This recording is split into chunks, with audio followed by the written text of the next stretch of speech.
Halo semua, kembali lagi di podcast Bahasa Indonesia bersama Windah. Podcast ini bisa didengarkan di Spotify, YouTube, dan masih banyak platform lainnya. Di episode ini kita mau membahas satu minuman Indonesia yang namanya jamu.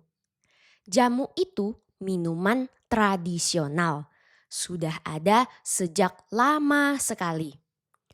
Jamu punya banyak manfaat buat kesehatan kita. Rasanya biasanya pahit karena mengandung obat herbal, obat yang berasal dari tanaman. Jamu bisa dijadikan obat untuk berbagai macam penyakit. Bisa juga hanya untuk menjaga kesehatan. Kemarin pagi, sebelum menulis bahan podcast tentang jamu, aku dan mamaku pergi mencari jamu di pasar. Enggak lama, kami menemukan penjual jamu gendong. Gendong, waktu kita menggendong sesuatu atau seseorang, kita membawanya dekat dengan tubuh. Misalnya waktu menggendong anak, kita bisa menggendongnya di depan badan kita atau di belakang. Nah, jamu gendong berarti yang digendong itu jamu. Sebelum itu, jamu-jamu ini disimpan di dalam botol. Botol-botolnya diletakkan di dalam keranjang. Keranjang itu tempat menyimpan barang. Ukurannya sedang. Satu keranjang bisa muat beberapa barang. Contohnya, sepedaku waktu di Tiongkok dulu. Ada keranjang di depannya. Keranjang itu bisa muat botol minum dan berbagai barang belanjaan seperti buah dan telur. Keranjang jamu gendong bisa muat lebih dari 10 botol jamu. Botol-botol ini isinya jamu yang berbeda-beda, yang punya manfaat yang berbeda-beda juga. Waktu beli jamu, aku bilang sama penjualnya, aku mau jamu yang buat kurang tidur. Karena malam sebelumnya tidurku kurang enak. Ibu penjual jamu itu langsung mencampur-campur jamu di dalam gelas dan ditambahkan air panas. Satu gelas jamu itu harganya cuma 5.000. Sudah mengandung 7 jenis jamu. Di episode ini aku hanya akan menjelaskan yang paling sering kita temukan saja ya. Yang pertama, jahe. Kita sudah pernah bahas jahe di episode tentang minuman sebelumnya. STMJ. Jahe itu rasanya pedas, bisa memberikan rasa hangat pada tubuh kita. Yang kedua, kunyit.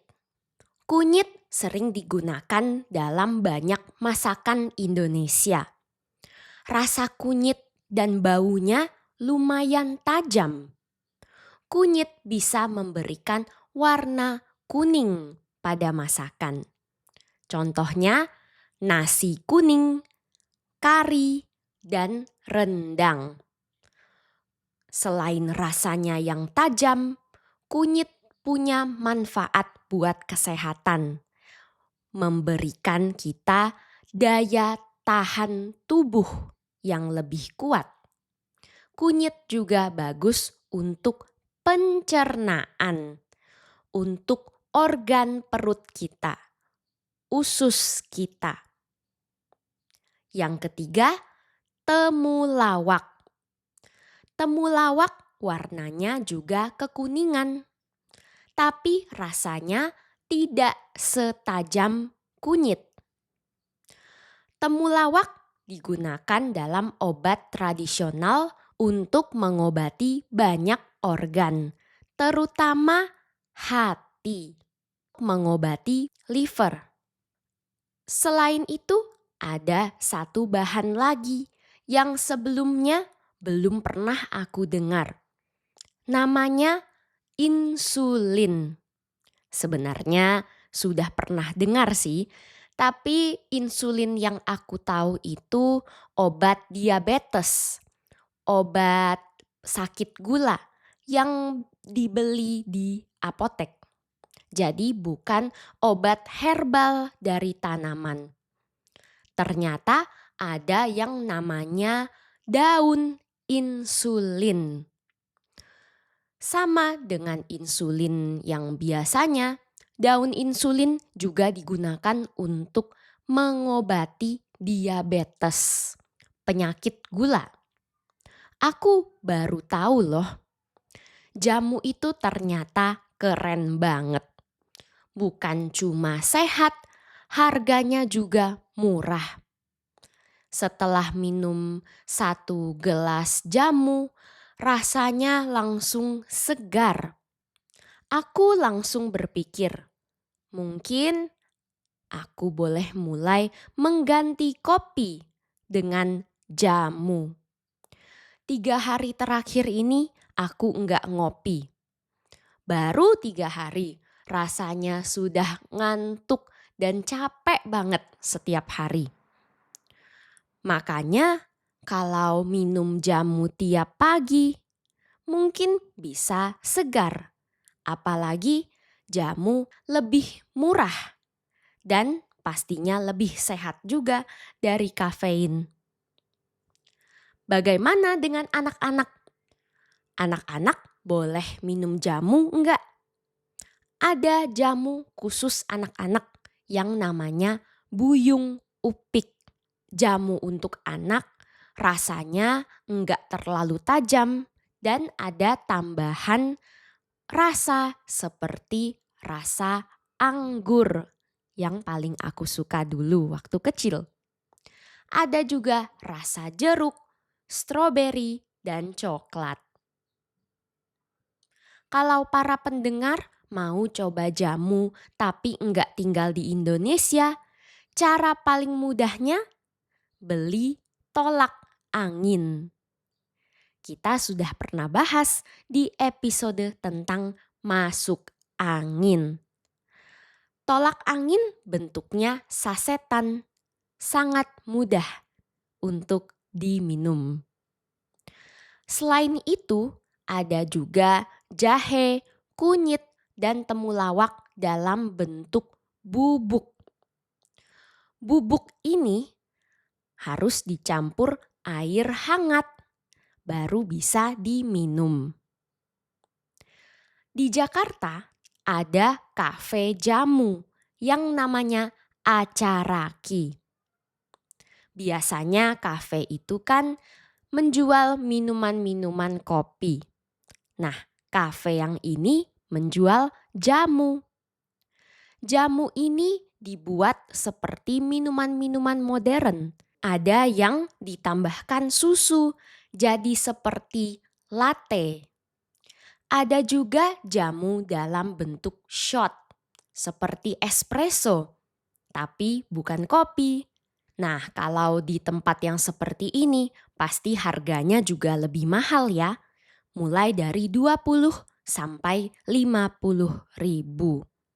Menurutku, kafe jamu seperti ini cocok buat orang yang enggak terlalu suka pahit, tapi masih ingin merasakan manfaat jamu buat kesehatan. Bagaimana? Setelah mendengarkan episode ini, para pendengar jadi ingin coba jamu? Kalau kamu sudah pernah minum, bagaimana? Kamu suka Atau ada manfaat yang pernah kamu rasakan dari jamu?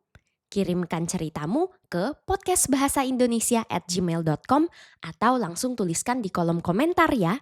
Episode kali ini sampai di sini. Jangan lupa dukung podcast ini dengan menjadi sahabat Windah di Patreon dan dapatkan transkrip serta terjemahan untuk semua episode yang ada di podcast ini. Bisa juga dukung podcast ini dengan membagikannya di media sosialmu serta memberikan penilaian di Spotify dan Apple Podcast supaya semakin banyak orang yang mendengarkan. Sampai jumpa di episode berikutnya. Dah.